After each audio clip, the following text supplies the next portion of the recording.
40 años en el caso minero es razonable, los 20, 10 y 5 años es un periodo más o menos adecuado. Bien, yo quería, no sé si me permite, pero como nos hemos entretenido en varias preguntas, cerrar con algunos temas que tienen que ver con esto, ¿ok?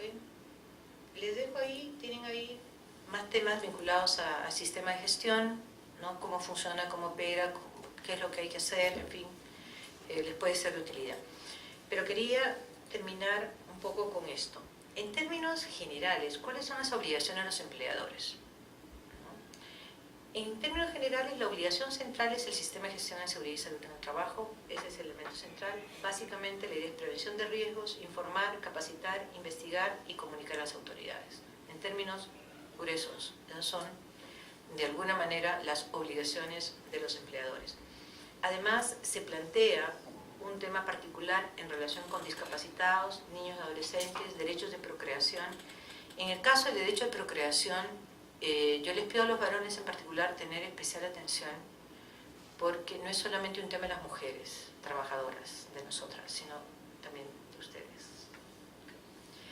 Y en el caso de terceros, intermediación y outsourcing, ¿no? Ahí hay temas también complementarios. Hay algunos temas que en general han ido siendo por lo novedosos, complicados en el país. Yo los he intentado resumir, algunos ya se han ido más o menos resolviendo, hay otros que no y que van a continuar un poco en brega, ¿no? Garantizar que las elecciones se realicen a través de las organizaciones sindicales, las elecciones democráticas, este es un tema complicado. Garantizar el real y efectivo trabajo del Comité de Seguridad y Salud en el Trabajo, asignando los recursos necesarios. Hice un trabajo un poco exploratorio, más o menos con 45 empresas, para identificar cuál había sido el impacto de la ley entre el año, a inicios de 2014, valorando la salida de la ley del 2011, primer ajuste el 2012 y al segundo ajuste el 2013. La empresa que menos había incrementado su inversión en prevención lo había hecho en un 75%. Y había empresas que habían incrementado entre 300 y 400% la inversión en prevención. Claro, cuando uno empezaba a ver ya en detalle de esos 400 que sonaban un montón en que habían consistido, claro, me decía, discúlpame, pero mi empresa está partiendo de cero. Existía la norma, pero no le habían puesto especial atención ni empeño. El otro tema es la referencia a que la capacitación puede ser dentro o fuera de la jornada de trabajo. Está claro que es dentro de la jornada de trabajo. El incumplimiento del deber de prevención genera la obligación de pagar indemnizaciones a las víctimas, derecho a ambientes de accidentes y enfermedades. Ese es un tema que todavía está, ¿no es cierto?, en revisión. O sea, el tema indemnizatorio, lo que el profesor acá comentaba, ¿no es cierto?, este elemento contractual de la responsabilidad, ¿cómo se va a canalizar? La inspección comprueba fehacientemente el daño, el Ministerio determina el pago de la indemnización respectiva, a eso nos referíamos con el tema indemnizatorio, ¿no? Este es un elemento que ha quedado en el reglamento, prácticamente, digamos, se trató un poco de corregir un poco la figura, al final no ha terminado nada bien. La idea es hacer una revisión de conjunto de cuál es el tema en ese sentido. El deber de prevención durante la ejecución de una labor, desplazamiento de la misma y aún fuera el lugar u horas de trabajo. Este es otro tema. El reglamento lo que hizo fue acotarlo, ¿no es cierto?, a aquellas actividades en donde efectivamente hubiera desplazamiento. Sin embargo, para algunos otros, revisé una tesis sobre el particular en donde se estaría por ahí trabajándose la idea de accidente en el trayecto, cosa que está planteado en la legislación internacional comparada en materia de aseguramiento de riesgos laborales. En el país no se tiene. Perdón. En cuanto al pago de la indemnización, sí, me parece que la finalidad de la ley es de que una vez advertida o comprobada la infracción en cuanto a prevención de seguridad, administrativamente se establecería una indemnización. Al menos lo entiendo así, que es la intención de la ley. Sin embargo, al menos desde el ámbito judicial, ¿no? Los trabajadores han optado recurrir las demandas, han habido un gran número de demandas, al menos en la Corte Superior de la Libertad, sobre la indemnización por daños y perjuicios por las enfermedades profesionales, básicamente. Entonces, y acá viene de que es tan importante que las empresas mantengan en sus registros o tengan el registro de los, no solamente de sus exámenes médicos, porque en un proceso instaurado, lo que tienen que probar es de que si realmente ellos han cumplido con la vigilancia de la prevención de estas enfermedades. Hemos visto casos de una empresa minera que es de las medianas, de empresas medianas, y realmente su costo ha sido tan elevado, es tan elevado ahora, porque le diré de que habrá pues más de 1000 demandas en las cuales jurisdiccionalmente se ha establecido montos desde 30 a 60.000 por cada trabajador, y la responsabilidad que ha tenido la empresa es de no haber probado ni siquiera con lo que alegaba de que sí ha prevenido examinándolo a los trabajadores. Entonces, para concluir, ¿no? En cuanto a las indemnizaciones, me parece que ya jurisdiccionalmente se ha determinado que por esa vía sí se les va a otorgar a los trabajadores, y pienso que la finalidad de la norma es de que antes de evitar de que el trabajador recurra a la vía judicial, otorgando una indemnización en el ámbito administrativo. Y me parece que eso sería muy bueno, aunque no siempre van a estar contentos, creo, los trabajadores. Eso es un tema efectivamente de discusión, porque cómo surge esta obligación en esta ley. Es un tema que, bueno, no es motivo de discusión, pero sí es un tema especialmente importante, jurídicamente además relevante. En relación al tema de, se ha eliminado la referencia que en caso de desacuerdo decide el empleador, la idea es que cuando hay cambio de operaciones se garantice la consulta a los trabajadores, ese es otro elemento. El otro tema es la transferencia en los casos de accidente o enfermedad a puestos de trabajo sin menoscabo. Acá el elemento que surgió como elemento de discrepancia fue el elemento de que se veía eliminado la referencia a la existencia del puesto y que esté capacitado para ello, que decía la norma, la legislación anterior. Sin embargo, este es un tema que ha ido siendo colocado y más o menos está digamos, aceptado. El derecho de las organizaciones sindicales a evaluar los factores de riesgo también fue en su momento un elemento crítico, al momento está colocado. Que sea o que no sea, yo ahí tengo creo que no es lo suficiente. En relación a obligaciones de los trabajadores, el uso adecuado de los instrumentos y los EPP siempre y cuando hayan sido previamente capacitados e informados del uso. Sobre esto, este uso de los EPPs es, como siempre se ha dicho, para trabajar sobre riesgos residuales. No es la primera barrera ni es el mecanismo preventivo por excelencia, es simplemente el último y es una barrera final. Esto además es bien importante porque en términos judiciales ya ha habido temas vinculados a enfermedades justamente, en donde la demostración que no ha existido, ¿no es cierto?, una vigilancia sobre este tema, pues ha recaído en contra del empleador. Someterse a exámenes médicos ocupacionales siempre y cuando se garantice la confidencialidad del acto médico. ¿Ya? Este es otro tema que ya está planteado con las características que hemos comentado. Brindar la cooperación y compromiso con la prevención y participar activamente. La capacitación dentro de la jornada de trabajo, las situaciones riesgosas, el tema de que no se generan sanciones por comunicar situaciones riesgosas. Este es otro elemento que está un poco en algún momento en discusión. Y responder con veracidad a las instancias públicas, salvo falta grave, sin perjuicio de la denuncia penal. Bueno, este es otro elemento que se ha colocado y es la denuncia penal para el caso de los trabajadores, que es un elemento que no estaba en la legislación anterior y no conozco legislaciones similares en el ámbito internacional, no sé cómo fue colocado ahí, pero está colocado, ¿no? Bueno, yo quería, ya son las 10, ya es muchísimo tiempo, ha sido para mí un placer estar con ustedes, se nos ha ido volando el rato. Cualquier cosa, ya saben, estoy aquí en la universidad. Muchas gracias, ha sido un gusto estar con ustedes. Y alguno de ustedes me preguntó si podía quedarme con los materiales. Les dejo los materiales. Teresa, tú...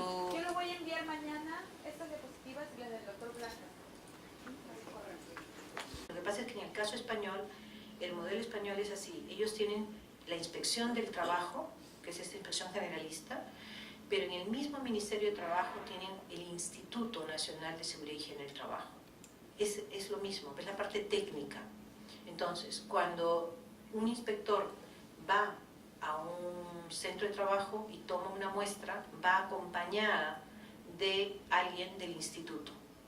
Entonces el instituto hace la labor técnica y entrega al inspector el conocimiento a manera de perito, ¿no? Cosa que acá en el país no tenemos un inspector, un Instituto Nacional de Seguridad y Higiene del Trabajo como lo tiene el caso español. Por eso la pregunta del profesor. Entonces, en el caso de las visitas de inspección, ese elemento está planteado también, está en la ley, es parte además de las funciones estándares internacionales de los inspectores del trabajo sobre este particular, así que sobre eso no hay mayor duda. Lo que tiene es que el correlato de cuál es la entidad estatal competente y especializada, ese es el tema. Las reuniones mensuales en forma ordinaria y extraordinaria, cuando hay accidentes graves o las circunstancias lo exijan, ¿no? Allí la pregunta es, ¿tenemos que estar todos reunidos presencialmente? Desde mi punto de vista, no. ¿Okay? Pero en una opinión. Allí lo digo como docente así pura y simple. Yo creo que no. O sea, lo que necesitamos es prevención. Y la prevención se puede hacer también reuniéndose. Hay gente que se reúne a través de videoconferencias y es mucho más exigente y mucho más exitosa que reuniones trayendo gente de manera absolutamente no necesaria. Es un elemento que habrá que discutir. No sé qué ha dicho la autoridad administrativa sobre este particular, pero entiendo que no hace falta las reuniones, digamos, en persona, face to face, como le dicen. Reglamento interno, esta es una obligación para organizaciones con 20 o más trabajadores, puesto de conocimiento, determinación, tercerización, modalidades formativas, periódicas o permanentes. 3 elementos sobre el reglamento interno. Un primer elemento es qué pasa con los elementos sancionador en el caso de las empresas con menos de 100 trabajadores. Porque en el caso de empresas con 100 o más trabajadores tienen el RIT, ¿no es cierto? El Reglamento Interno de Trabajo. Y entonces el RIT es por antonomasia el mecanismo por el cual se establece el mecanismo sancionador. O sea, la facultad sancionadora, el poder sancionador del empleador, tiene en el RIT su concreción. Pero ¿qué pasa con aquellas empresas que tienen menos de 99 trabajadores para abajo? Porque el reglamento interno de seguridad y salud en el trabajo solo es un reglamento interno que tiene carácter preventivo. Excepto en el caso minero, ¿ya? No sé si ustedes conocen el detalle, pero en el caso de minería hay un elemento ahí que el comité puede convertir, tiene facultad de sanción, lo cual es un tema, es una de las cosas que están ya cambiando. Y además en el reglamento interno también han puesto un tema sancionador que desvirtúa el sentido del reglamento interno de seguridad y salud en el trabajo.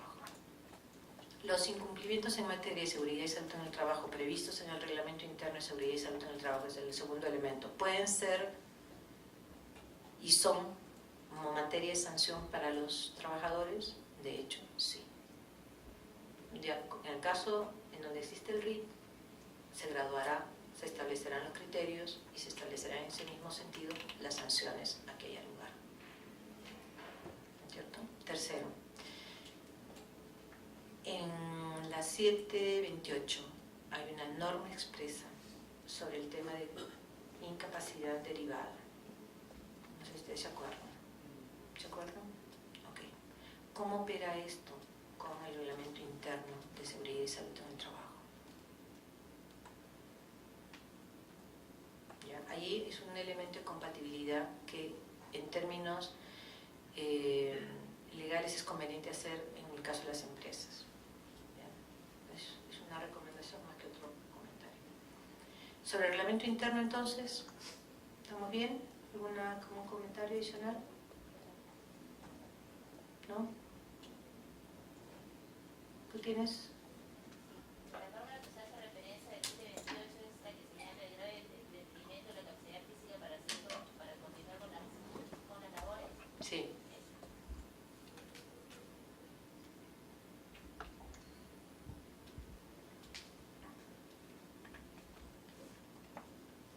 Ok.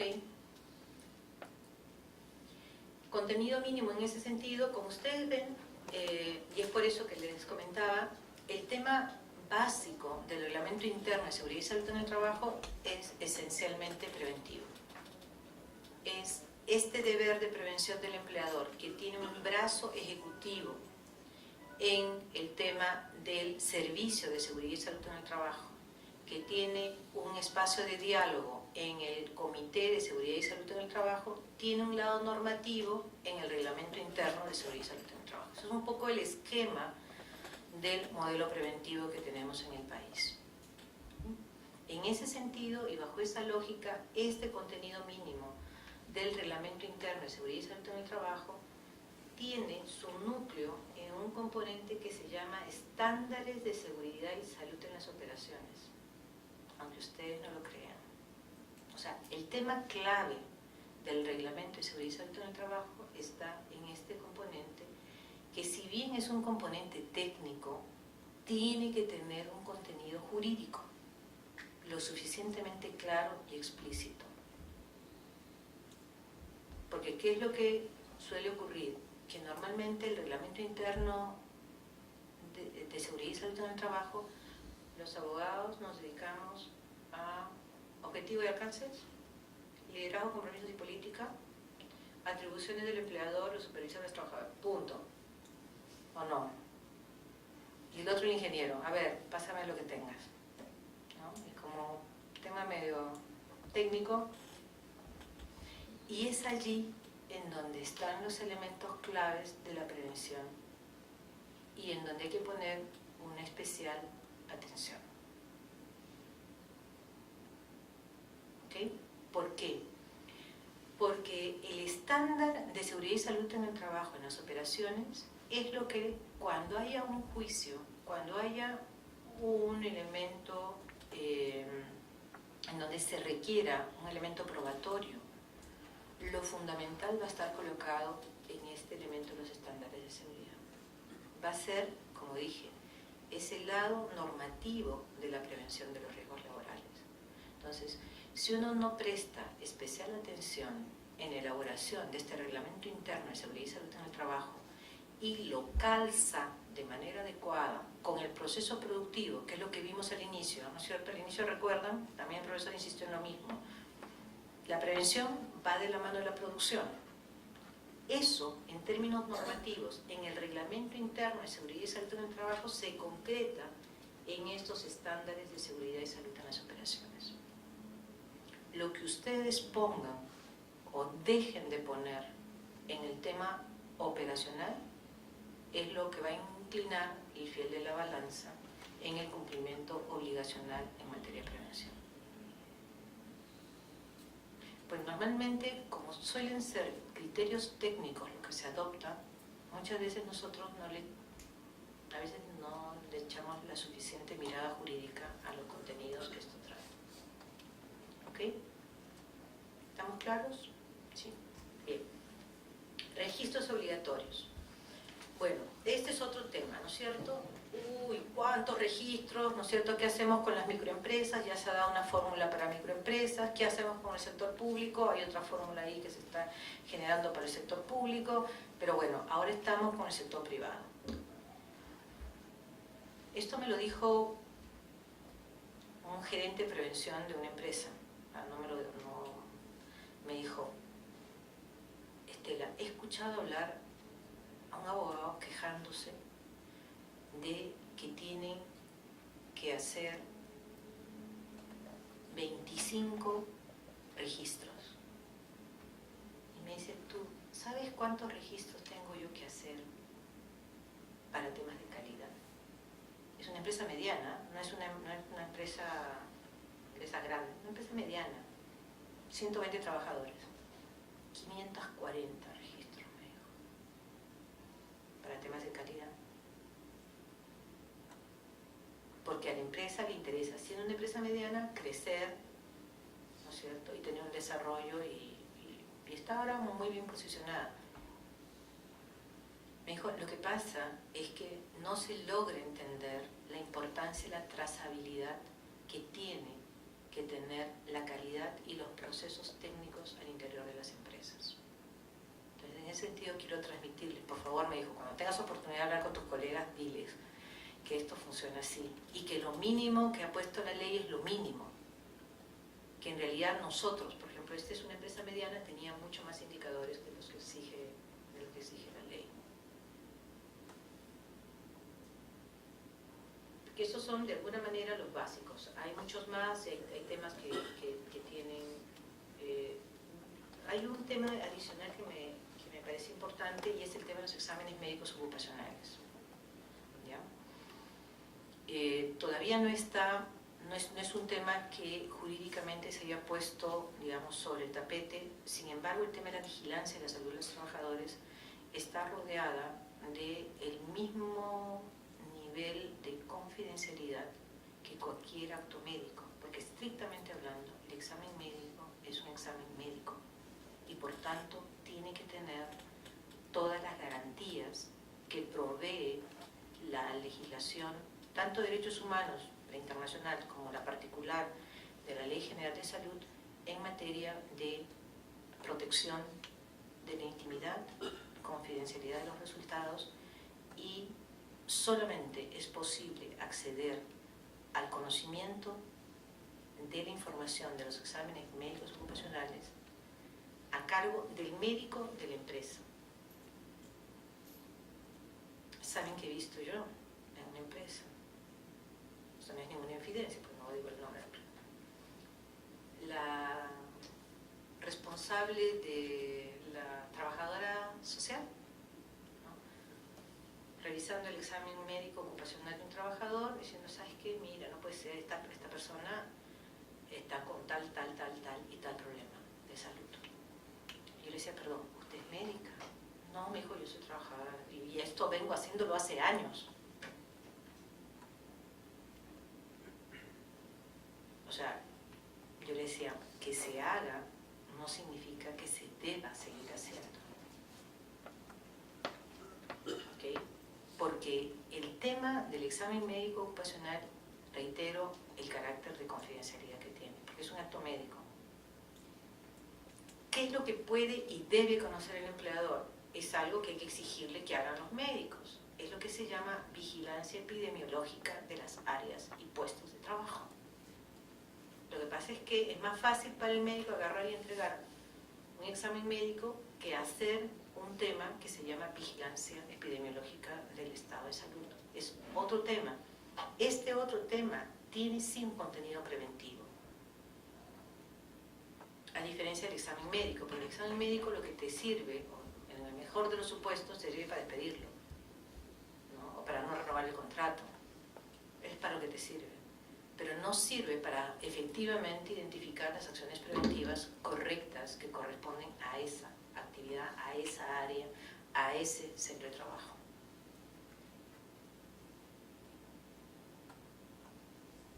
Bien, lo demás lo vamos dejando. Sí. Me pasó justo esta inspección.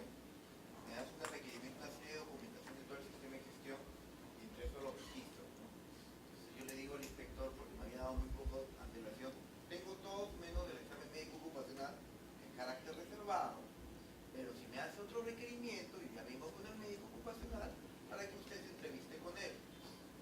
Y lo que hizo el inspector me hizo ya no un requerimiento de comparecencia, sino un requerimiento de subsanación, diciendo que no tenía el examen médico. Y así, entonces tuve que traer el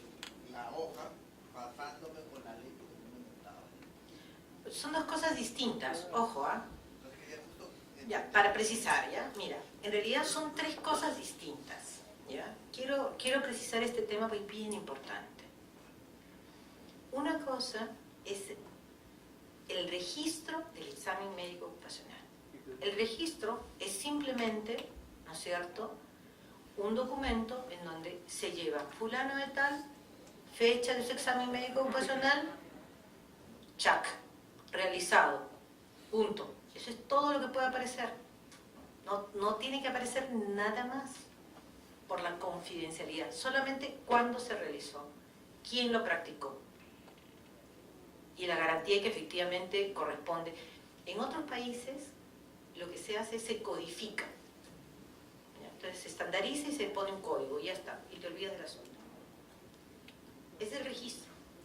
Eso es a lo que tenemos como empleadores, a todos los empleadores tienen la obligación de realizar. El registro. Otra cosa es el examen médico ocupacional. El resultado del examen médico ocupacional es lo que se llama la historia médico ocupacional. Esa historia es la que tiene que estar lacrada. Y solo puede ser de conocimiento del trabajador o de la trabajadora y del médico o profesional de la salud. Ni siquiera cualquier profesional de salud, de médico a médico es a veces. ¿Ya? Examen médico. Y otro tema es lo que se llama la vigilancia epidemiológica. Es decir, ese centro de salud al cual tú contrataste, lo que te tiene que dar no es solamente tu historia médica, sino te tiene que dar el perfil de salud de esos trabajadores que están en esa área. Más chamba, pero eso es lo que te sirve para la prevención. Porque allí, en ese perfil epidemiológico, es lo que va a aparecer cómo están, qué problemas tienen, lesiones, no lesiones, pérdida auditiva, mayor, menor. O sea, esos datos son los que aparecen en el perfil epidemiológico. Y normalmente, yo he preguntado, porque me toca también dictar a médicos. A los médicos les digo, ¿cuántas empresas les piden a ustedes perfiles epidemiológicos? Ninguna. Pero ¿saben hacerlo? Tampoco. Sí. En el registro también debería aparecer que si está follow-up, identificando por qué no le estaría. Lo que pasa es que ese es el examen de preempleo. ¿Okay? Cuando tú tienes el examen de preempleo, el examen de preempleo solo te arroja a ti como empleador 3 categorías. Apto, no apto y apto con restricciones. Por ejemplo, trabajador que está súper bien, o sea, top, pero es fóbico a la altura. No lo puedes mandar a subirse al 5º piso, no hay forma, ¿ok? Apto con restricciones. Otras personas que tienen problemas de altura, pero de grandes altitudes, ¿no es cierto? Pasan los 2.000 metros y 2.500 metros ya estamos, ya, apto con restricciones, no puede subir a la altura. Esas son categorías que tú las tienes al momento en que sale tu examen médico, preocupacional. Con ese, más tu evaluación de perfil de puesto, haces match y contratas. Una vez que contratas, se entiende que todos los trabajadores que has contratado son aptos, salvo aquellos que tengan restricciones. No puede aparecer ningún no apto, porque obviamente no corresponde. Digamos, temas sobrevivientes. El tema de, por ejemplo, problemas por el sobreviviente de enfermedad coronaria. No, porque tú la haces, eso sale en tu examen médico preocupacional. En tu examen médico ocupacional tú lo que solicitas es con un escáner, ¿no es cierto? Mira, mi perfil de puesto necesita que ese trabajador, por ejemplo, hay casos, hay una empresa muy prestigiosa, ¿no es cierto?, de carteras, que prefiere trabajar con personal sordo. Y de hecho, su perfil de puesto es trabajador que tiene esa característica. ¿Ah? pues no tenía ningún fundamento objetivo que solamente puede contratar. Ah, ok, es correcto. No, sí. Y conocimos el caso y usted sabe por qué ellos mismos declararon por qué deberían contratar solo mudos. Sí. Porque hablaban menos y trabajaban más. Obviamente que era discriminatorio, ¿no? Es correcto, porque efectivamente, ¿no es cierto?, la predilección por la contratación de personal con esas características es porque tenía mayor productividad, y particularmente mujeres. Sí, es verdad. Correcto. También darse, todo lo que señalaba él, es entra una persona apta con restricciones con hipoacusia leve, ¿no? Y entonces el médico ocupacional, también estamos un poco humanos de ellos, dicen que con una protección de vida sí puede trabajar en esta zona que tiene ruido X, ¿no? Pero luego obviamente porque el señor se sigue capacitando y tal, y se presenta un puesto vacante en otro sector, obligatoriamente tiene que tomarle otro examen médico, porque las condiciones que los protocolos que establece el MINSA y demás pueden ser distintos, que para exposición al calor, qué sé yo, otra cosa. Pasa vuelta a su examen.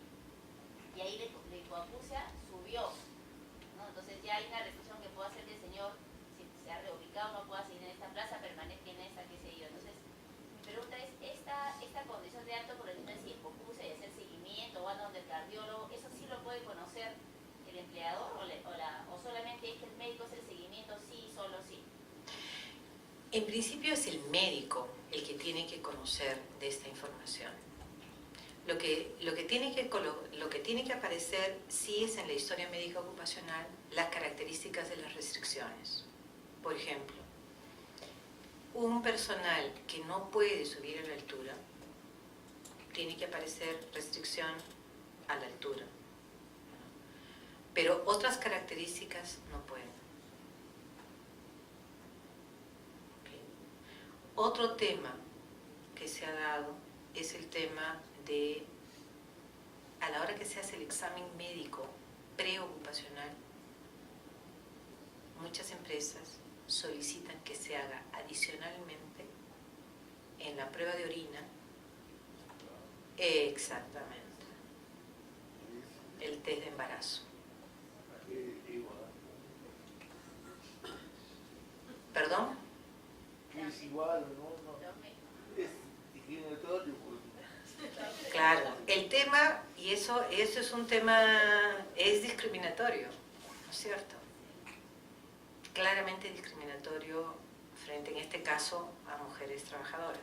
Y también encuentras que en empresas, en gran industria y en zonas donde se instala esta industria, no es que hay un montón de gente técnica, o sea, nosotros somos deficitarios en técnicos y en ingenieros.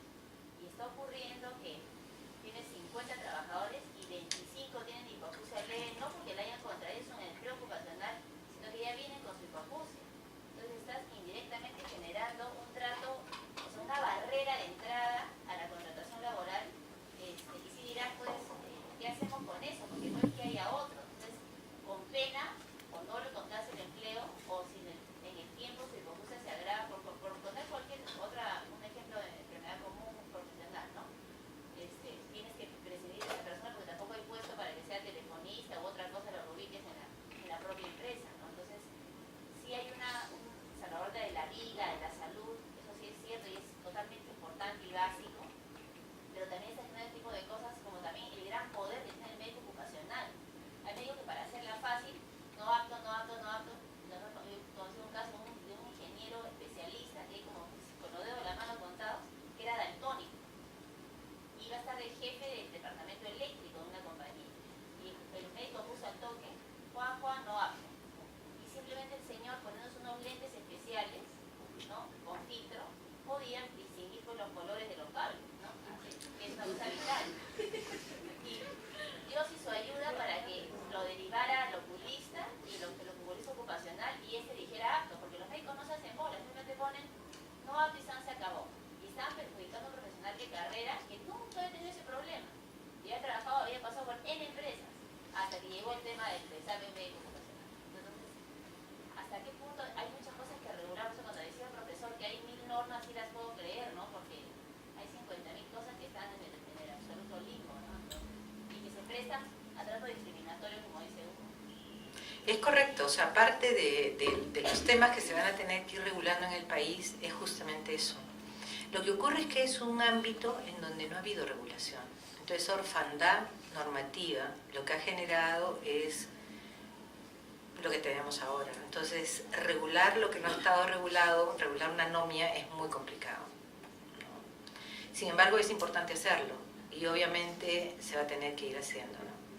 Pero en esa línea, ¿por qué no es una FIL no entra más que con un objetivo punitivo, más bien un objetivo de pedagógico? ¿No? Estaba comenzando el señor de que a lo mejor por una equivocación no presentó su registro porque, digamos, la norma es nueva y no se sabía cómo funciona una multa de frente. Claro. La ley de inspecciones permite el procedimiento de conocimiento como vía inspectiva, ¿no? Claro. Es arbitrario, es a discreción del inspector, ¿no? Claro, ahí yo estoy de acuerdo en que es una recomendación. Ustedes tienen en el Consejo Nacional de Seguridad y Salud en el Trabajo representantes del mundo empleador y díganles, háganles llegar ese tipo de sugerencias. ¿Saben quiénes son, no es cierto? Si no, se los digo. Así que para que vayan y les digan, mira, no, es verdad, lo que pasa es que, digamos, lo que pasa es que yo formaba parte antes del Consejo y lo que yo notaba es que no hay la suficiente trasvase de conocimientos y de información entre el mundo de arriba y el mundo de abajo, o sea, qué pasa en todas las representaciones, ¿no? Pero por eso sí es posible hacerlo, sí. ¿Cuál es su opinión respecto a la contraposición que puede existir entre el examen médico determinante para la obtención de una condición administrativa y el examen médico ocupacional? Lo que mencionó Maite hace rato. Ajá. Yo conozco el caso de un señor que trabaja de chofer y es daltónico, pero el señor pasó el examen médico, tiene su autorización y tiene su brevete. Ese señor, en el examen médico ocupacional, determinaron que tenía daltonismo, pero no podía ser cesado porque él tenía la condición administrativa habilitante. En la pesca sucede lo mismo. En la pesca los trabajadores pasan el examen médico ante la ICAPI, que es un examen médico un poco light, y luego cuando quieren subir a la embarcación y se le hace el examen médico ocupacional, se determinan pues problemas de salud gravísimos, que diabetes, había uno con una válvula en el corazón, había gente que estaba dializada, que no podía subir a la embarcación porque en la ruta podía morirse.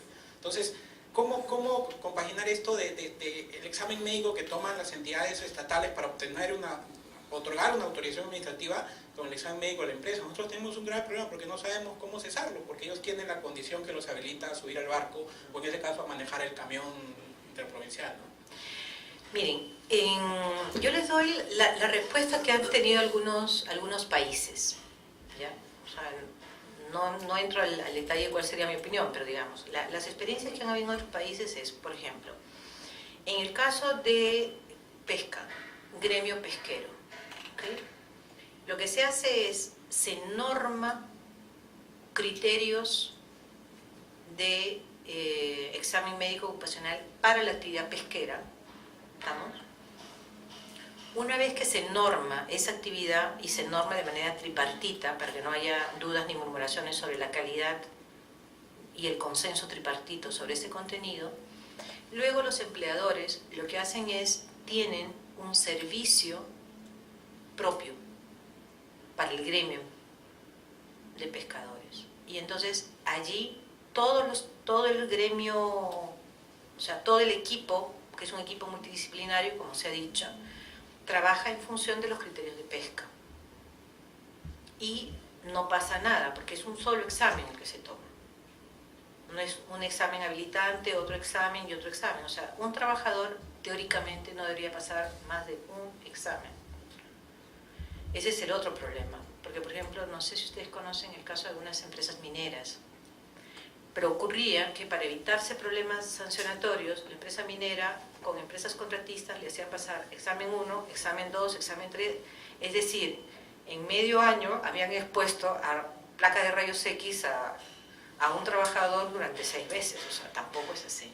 O sea, un examen médico debería tener por lo menos un periodo de duración de 1 año, sobre todo tratándose de una misma actividad productiva, porque en muchos de los casos los trabajadores rotan en las actividades productivas, es decir, el que es pesquero rota en la actividad pesquera, el que es bancario rota en la actividad bancaria, el que es minero también. Digamos, son fórmulas distintas, ¿ok? Yo creo que hay que pensar un poco en ese tipo de salidas también. Creo que ayudan a aprender un poco de otras experiencias. ¿Ok? Bien, oigan, creo que ya no se nos va el tiempo. Conservación de registros.